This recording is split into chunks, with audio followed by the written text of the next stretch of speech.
Shout out mga Lodi, dadalhin natin ang inyong mga paningin dito sa isla ng Camiguin Island kung saan maraming volcano dito.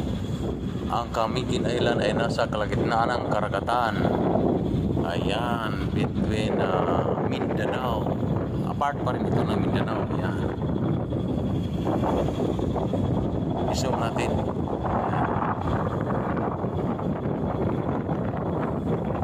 Itong nasa harap, pinakasentro, volcano ito mga Lodi, pero hindi na active. Maraming turista umakyat dito kasi hindi na siya active, pero pinagbawalan na magpunta sa bandang pinakadulo hanggang ano lang, lampas ng kalagitnaan. Ito hindi na active ito. Ang iba dyan ay active pa. Yan mga Lodi.